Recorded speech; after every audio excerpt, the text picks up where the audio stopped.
Welcome to Hindustan Times. I'm Aditi Prasad, and you are watching Poll Baazi with us. Now, today we focus on Rajasthan, a state that, as I always say, has the 5-year itch, means it changes governments every 5 years. So, if one goes by the 5-year itch, it's BJP's turn, you would say.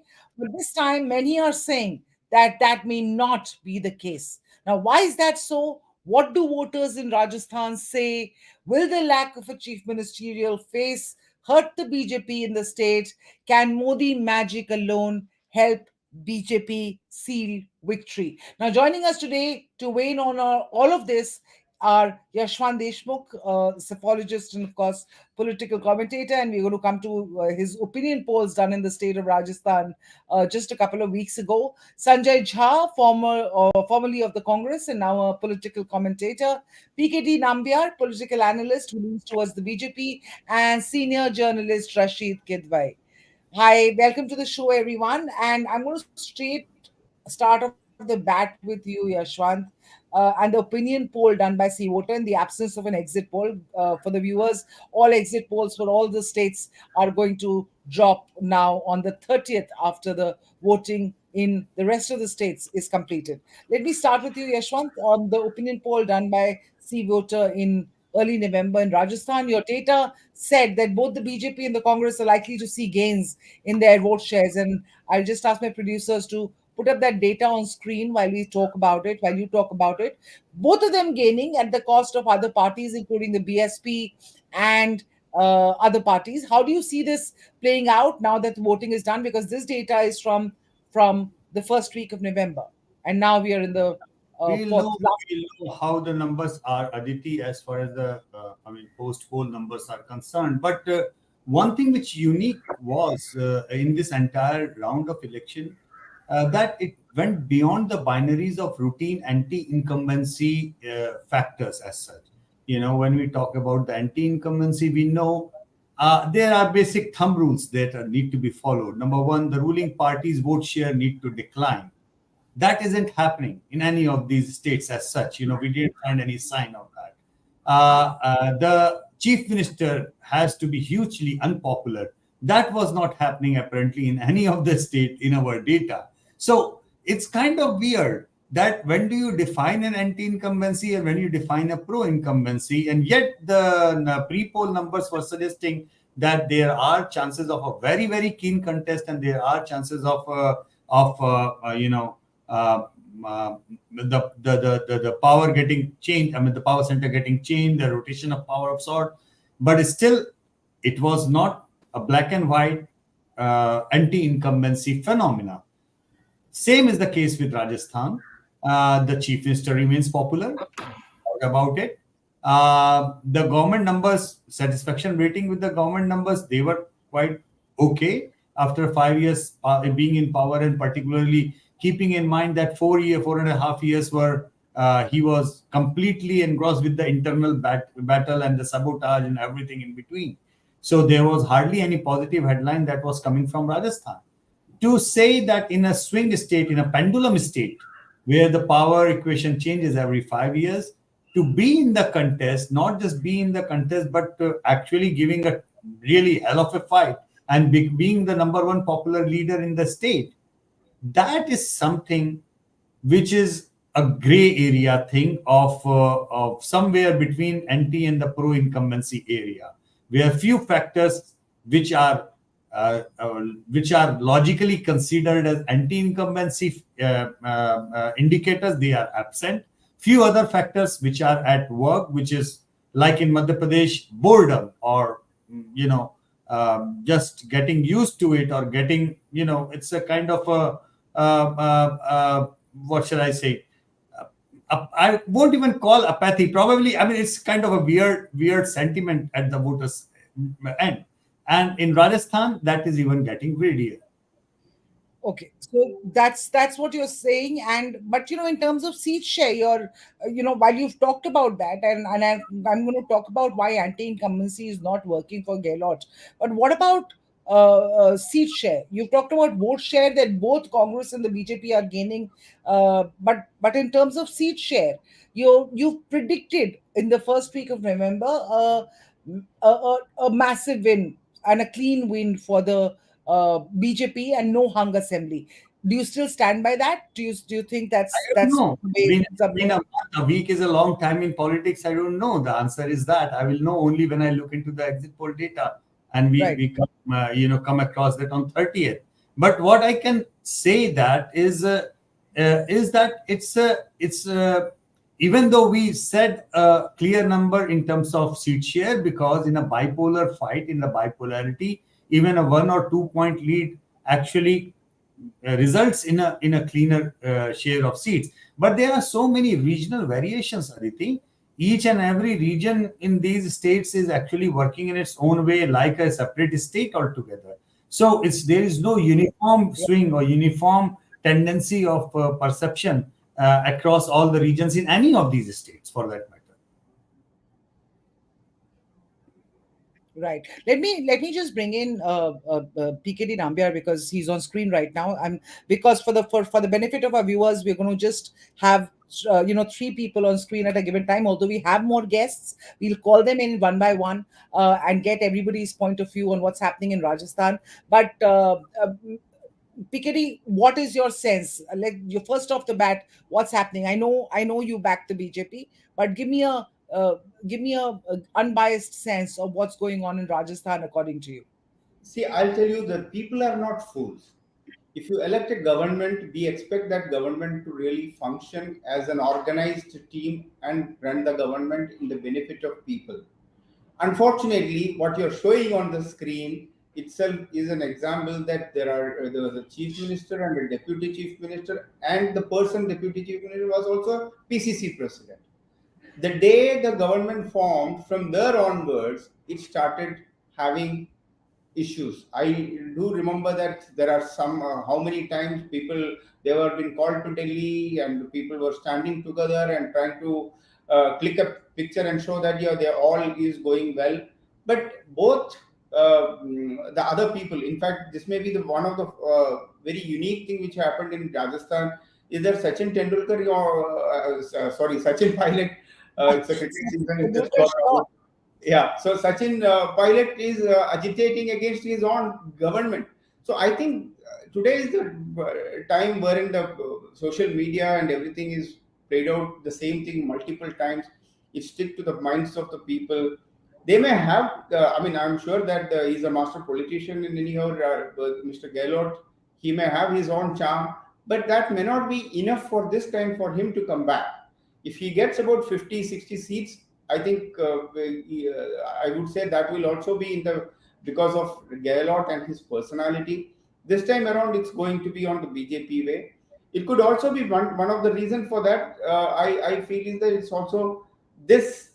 There is a pattern every 5 years changes. So that's the culture of Rajasthan. In order to change that culture, you need to have a very united government, a government which is focusing on delivery. Now, just to give you one example, there are hardly any programs of the government which directly was delivered to the people, except very few. For an example, now they said that instead of 25 lakh of rupees will be the insurance, health insurance. But whereas now they have announced it is going to be 50. My question to you is that it's the total amount of you can raise it to 1 crore, 5 crore, 10 crore, but then the people are not going to get that kind of a money. How many people have got 25 lakhs in their as a health benefit for a particular family or an individual? Hardly any. So today, governance needs to be experienced. Unless and until governance is not experienced, the people need to get that if it is a money or if it is a pension or whatever it may be, it should come in their khata. The direct benefit transfer. That is the mantra of today. I think. Yeah, Uh, that I'll just stop you there and I'll come back to you, PKD. And I want to just bring in Sanjay Jha at that point because Sanjay, the sense that I'm getting and from what PKD is saying is that you you have welfare schemes, but they've not really been delivered to that level. But if they have not, then the sense that I get from speaking to people in Rajasthan and some of the Hindustan Times reporters who travel to Pakistan say that there is a lot of groundswell against the sitting Congress MLAs, but the image of Gehlot or the popularity of Gehlot remains intact, and that's largely because of a function of all these welfare schemes that he's come up with. The most prominent one being, of course, the healthcare, the insurance scheme that PKD was talking about, the from 25 lakhs to 50 lakhs. Aditi, good evening. It's good to be on your program. I want to make a couple of very quick points. Number one, I think PKD should realize, I think he was making an election campaign speech. The voting has already been done. So let's not worry about what they promised, what they did. Let's look at what the potential trend can be. And I think my friend made a very Freudian slip when he called Sachin Pilot as Sachin Tendulkar. I probably believe that that is going to play out. And I think he might have just kind of put out in public his deep inner visceral apprehensions about what the outcome will be. But on a serious note, I will go with what Yashwant mentioned earlier. This is going to be a close fight. Please remember that even in the 2018 assembly elections, the vote share difference between the Congress and the BJP was less than 1%. The number of seats were almost differing by 30, but the vote share difference was less than 1%. And the reason behind that, and again, Yashwant is absolutely right, that within Rajasthan, there are various sub-regions. And if you look at the entire demography of Rajasthan, Aditi, and, in fact, distributed by caste factors, which is a very critical aspect that we can't ignore in Indian politics.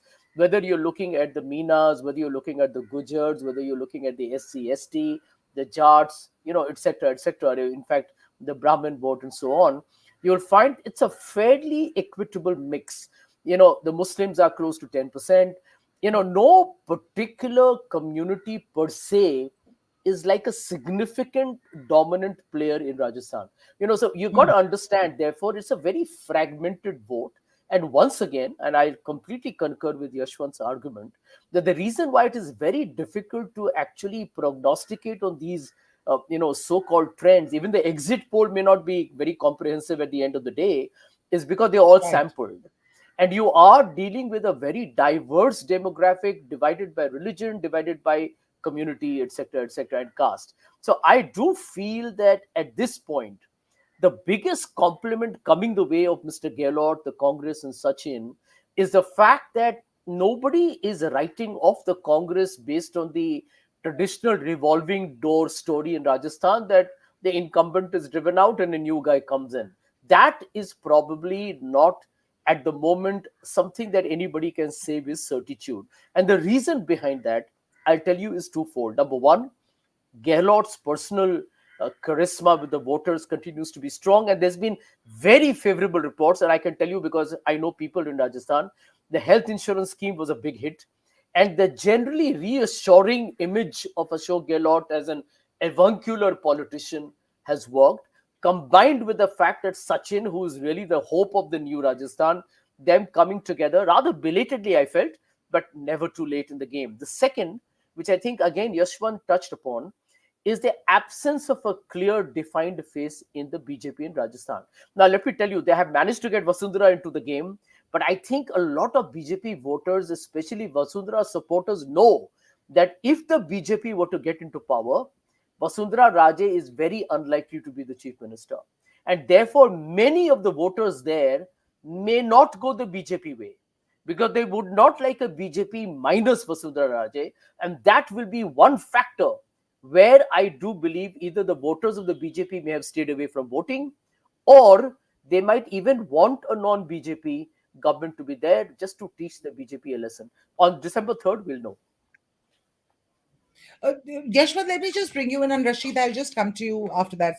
I'm sorry, but because this is a very interesting point that you made, Sajay, about the women voters and about Vasundhara Raje. Sorry, about Vasundhara Raje, which brings me to the point of women voters. Now, voting has been done. The number of women voters in the state has sort of exceeded in many seats, in some of the seats, has exceeded the number of male voters. In fact, the gap between the female and the male voters has been going down considerably over the years, and this time again it's gone down even further, with the margin between male and female turnout shrinking to now less than 1% in several constituencies.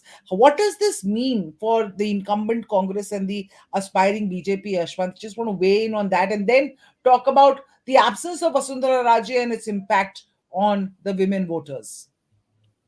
Well, Aditi, female voters in India, they are breaking every damn stereotype that might come their way. I'm not just talking about the numbers of the turnout that we may analyze, but also the issues on which Indian elections are generally analyzed. We are so bound upon with the equations of the caste and the religion and the leadership at large.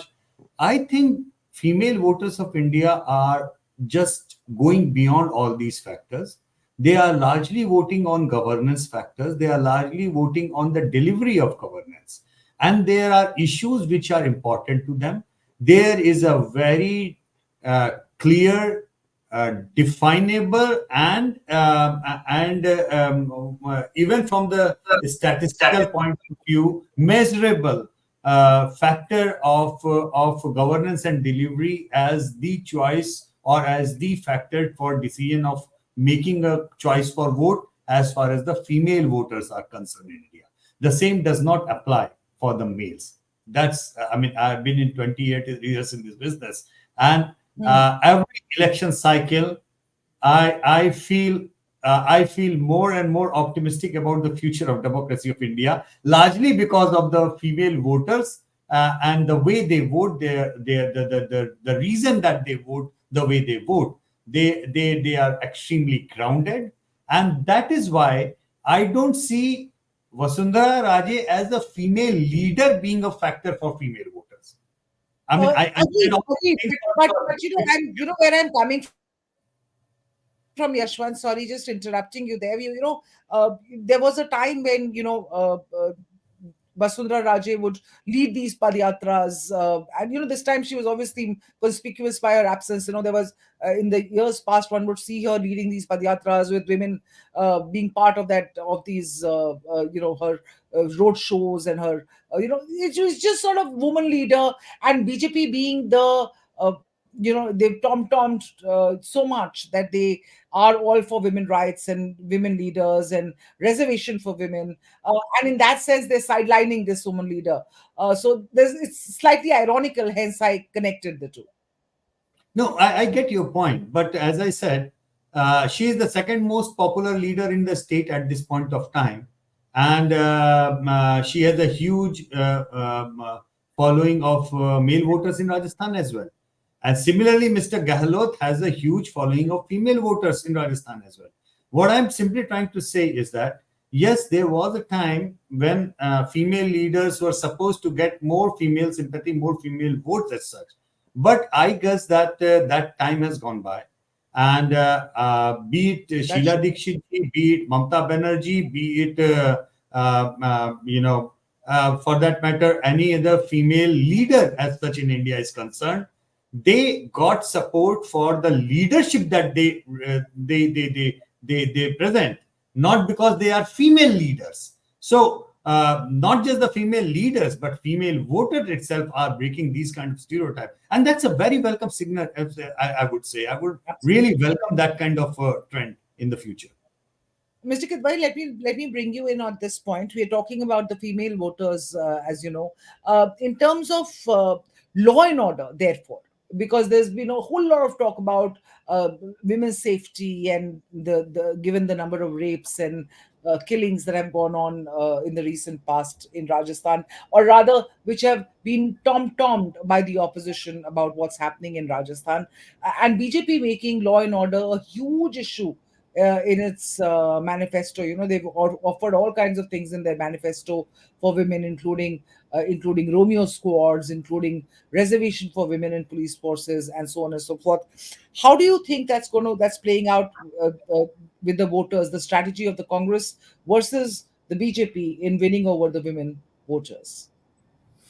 I don't think it is going to make a drastic difference because law and order situation, particularly crime against women in states like Rajasthan and Madhya Pradesh, etc., have been consistent. Consistent mean pretty pathetic regardless of who governs. So this is more like a jumle bazi, a kind of a statement which is not backed by any big change at the ground level. I think in Rajasthan election, what is the key point is in Mr. Deshmukh's analysis and in the kind of statistics. If there is a 3% difference, vote percentage difference between the BJP and the Congress, I don't see Congress coming anywhere near the BJP. So it's going to be a very decisive mandate, a mandate in favor of the BJP, because if you look at even the caste equations, the Gujars, Minas, Jats, Rajputs, who backed the Congress in 2018, they're nowhere in sight. I mean, in the sense that large chunks of these votes are sharply divided.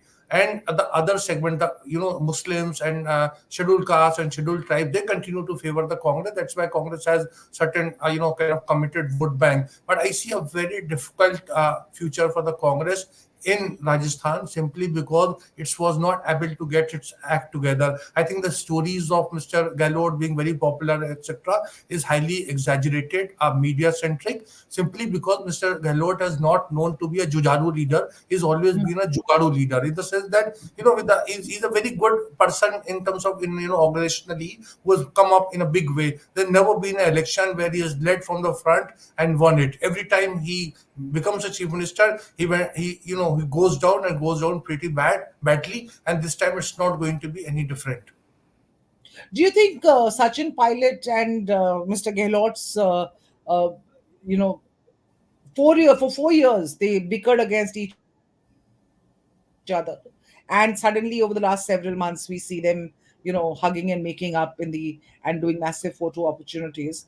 Do you think that's going to make an impact on the likelihood of Congress's return? Absolutely. I think, Aditi, it is going to make a huge difference, but against the Congress, because last time around, if you look at the 39 seats, 35 seats where, Gujar votes are, influential, they had backed in a hope that they will going to be, a Gujar chief minister. Remember, the caste aspirations are very strong in central India.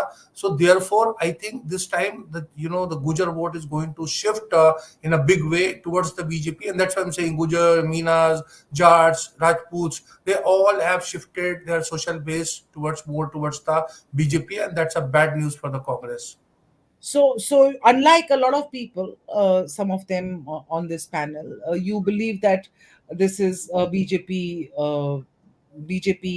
win is secured here this time, because lots of people are saying that it's going to be a very, very close fight, and Look, all fights are Gehlot may close. just manage to repeat. Yeah, you look at. You see, Hmm. you have to look at the BJP strategy. Look at what they did in Madhya Pradesh. They brought in central leaders. They got MPs to fight election. There was a sense of urgency. In Rajasthan, they were very relaxed. They know that Mr. Modi's name matters and no one else, and therefore, I don't see any future of, in that sense, of becoming a chief minister for Vasundhara Raje. BJP is very sure-footed of getting a kind of sound mandate. That's why they have not experimented much. So it's quite a writing. I don't understand data so much the way some of those scientists see. But as a political journalist, I don't see Rajasthan going any other way than the BJP. But tell me, and I want to just bring in Yashwant for this. Yashwant, it's almost become like a Gehlot versus Modi fight in Rajasthan for the in the la- in- without of course a CCM face for the BJP. So in terms, and we all know how that plays out. National elections, Modi scores.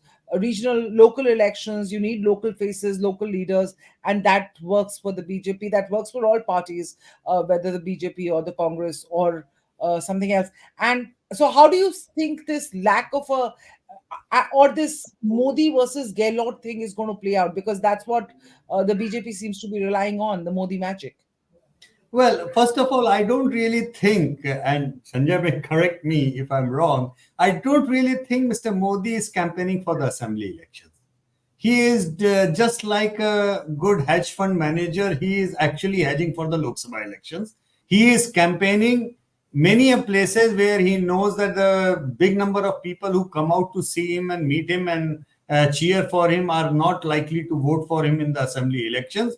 But reason why he is so heavily invested all the time in all these elections, starting from municipal election to right up to everything, is that whenever he campaigns and the BJP doesn't even win in that particular election, there are big number of voters who take it a kind of a guilt that, okay, Modi came, he asked to vote and we did not vote for him, but we'll vote for him whenever his election is there. So, I mean, something of that sort of, reverse psychology at play. I think he is investing a lot in all these elections, but he knows that big number of these elections are not really the election that BJP is likely to win across India, in across the special different formats of elections. But he somehow understands whenever he gets himself invested in these kind of processes, there are big number of voters who also kind of commit to him in a way that जब मोदी का election आएगा तब मोदी को vote देंगे. That commitment he ensures by doing these kind of campaigns. Sanjay, do you agree with that? Do you see it as a Modi versus Gehlot thing playing out, or what Yashwant is saying?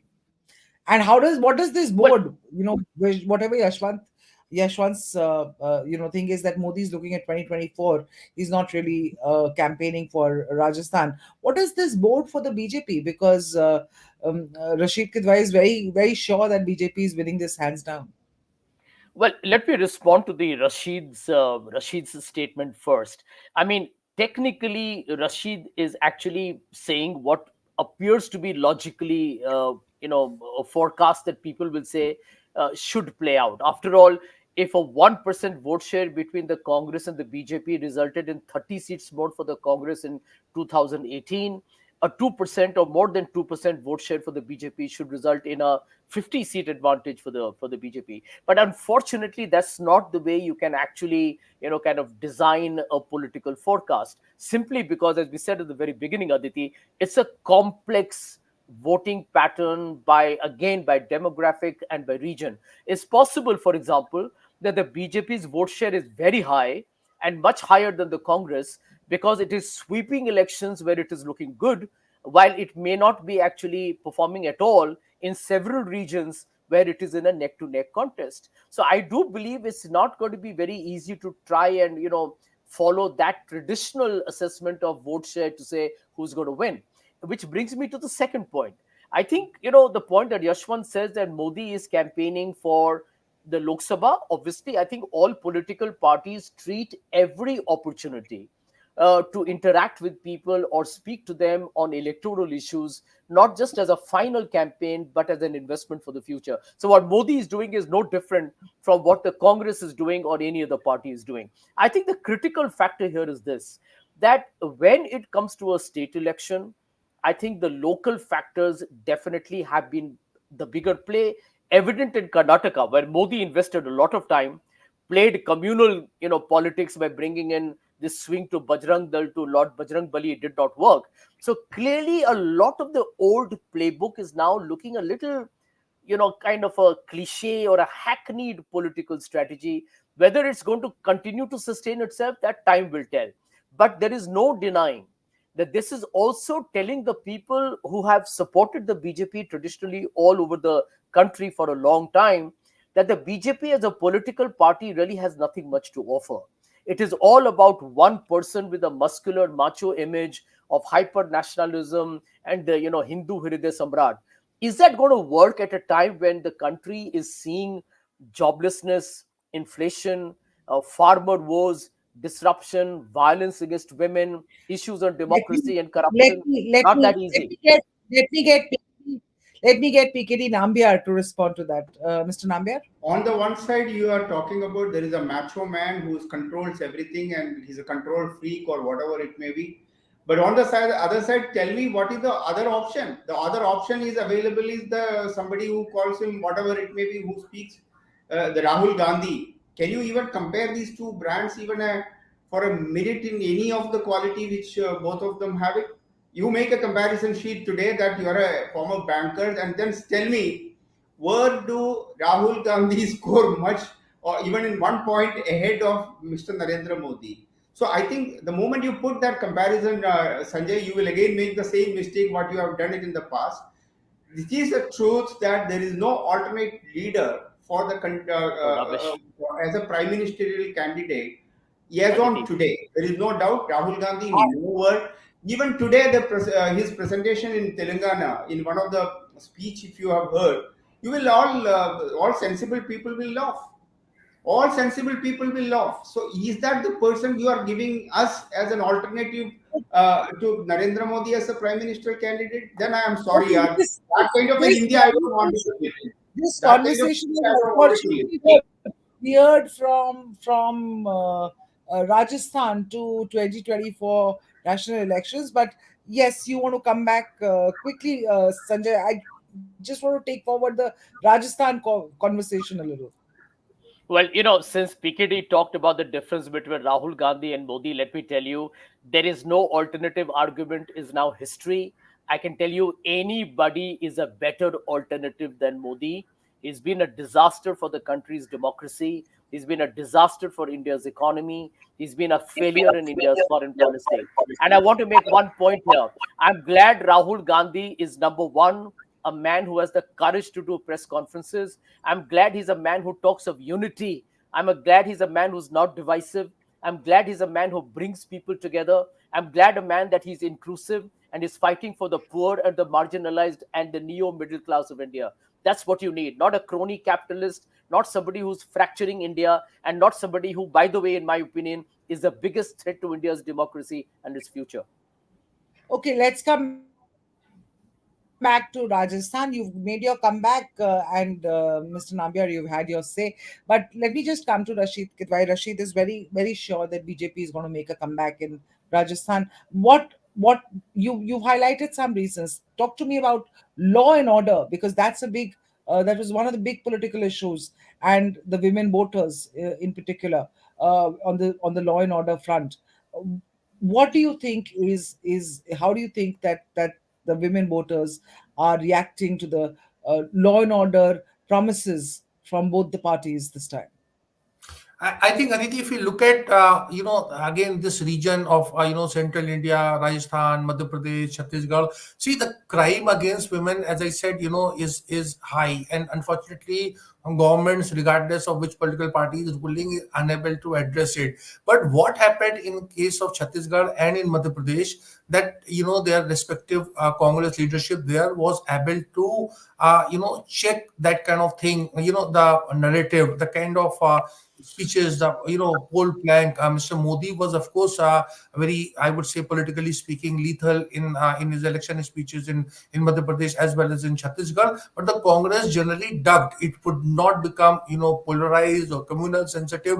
But by the time Rajasthan election came, it was a havoc. The Congress did not have a answer to some of the issues that Mr. Modi and the BJP had raised, leading to the beheading of Kanhaiya Kumar and other communal violence, etc. So it became, and on the voting day, as again I said, I'm not a data person, but the way I saw the voting, taking places in places where there is a minority community and there is a majority community votes and all, it strengthens my argument that I see a change of government, because the Congress moved to the BJP pitch in Madhya Pradesh and Chhattisgarh. The outcome, in my mind, would be drastically different, because the Congress stick to its game plan, if you see it, and they were not following what Mr. Modi and the BJP wanted them to do to get on all this Ram Mandir issue or the emotive issues, etc.